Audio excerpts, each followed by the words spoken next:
ತುಂಬ ಜನ dragon fruit ಬೆಳೀತೀವಿ ಅಂತ ಹೇಳ್ಬಿಟ್ಟು ಅಧಿಕ ಲಾಭ ಇದೆ ಅಂತ ಹೋಗ್ತಿದ್ದಾರೆ. ಆದರೆ ತುಂಬ ಜನ ಕೈ ಸುಟ್ಕೊಳ್ತಿದ್ದಾರೆ. ಈ ಡ್ರ್ಯಾಗನ್ ಫ್ರೂಟ್ ಬೆಳೆಯೋದಕ್ಕೆ ಮುಖ್ಯವಾಗಿ ಪಾಸಿಟಿವ್ಸ್ ಏನು ನೆಗೆಟಿವ್ಸ್ ಏನು ಅಂತ ಹೇಳ್ಬಿಡ್ತೀನಿ ನೋಡಿ.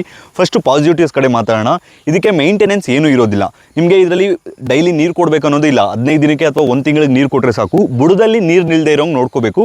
ಮತ್ತು ಇದಕ್ಕೆ ಗೊಬ್ಬರ ಹಾಕೋದು ಅಥವಾ ಉಳಿದ ಕಾಟ ಏನೂ ಇರಲ್ಲ.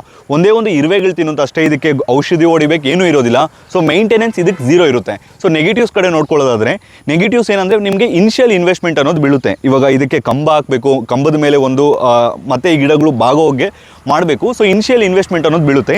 ಮೇಜರ್ ನೆಗೆಟಿವ್ ಬಂದಿದ್ದಕ್ಕೆ ಮಾರ್ಕೆಟಿಂಗ್. ಸೊ ಇವಾಗ ನೀವು ಆಲೂಗಡ್ಡೆನೋ ಟೊಮೆಟೊನೋ ಬೆಳೆದ್ರೆ ಒಂದು ಮಾರ್ಕೆಟ್ ಕಿತ್ಕೊಂಡೋಗಿ ಹಾಕ್ತೀರಾ. ಬಟ್ ಈ ರೀತಿ ನಿಮಗೆ ಓಪನ್ ಮಾರ್ಕೆಟ್ ಅನ್ನೋದಿಲ್ಲ. ಸೊ ನಿಮಗೆ ಮಾರ್ಕೆಟಿಂಗ್ ಸ್ಟ್ರಾಟಜಿ ಅಂದರೆ ನೀವು ಮಾರ್ಕೆಟಿಂಗ್ ಮಾಡ್ಕೊಳ್ಳೋಂಗಿದ್ರೆ ಸೊ ನೀವು ಆರಾಮಾಗಿ ಡ್ರ್ಯಾಗನ್ ಫ್ರೂಟನ್ನು ಬೆಳಿಬೋದು.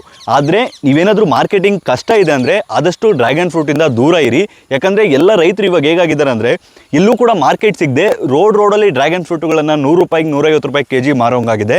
ಸೊ ನೀವೇನಾದರೂ ಡ್ರ್ಯಾಗನ್ ಫ್ರೂಟ್ ಯಾರಾದರೂ ಬೆಳಿಬೇಕಂತಿದ್ರೆ ನಿಮ್ಮ ಸ್ನೇಹಿತರು ಅವ್ರಿಗೆ ಈ ವಿಡಿಯೋನ ಶೇರ್ ಮಾಡಿ. ಮೇಜರಾಗಿ ಪಾಸಿಟಿವ್ಸ್ ಬಂದುಬಿಟ್ಟು ಮೇಂಟೆನೆನ್ಸ್ ಈಸಿ, ನೆಗೆಟಿವ್ ಬಂದುಬಿಟ್ಟು ಮಾರ್ಕೆಟಿಂಗ್ ಇಷ್ಟೇ.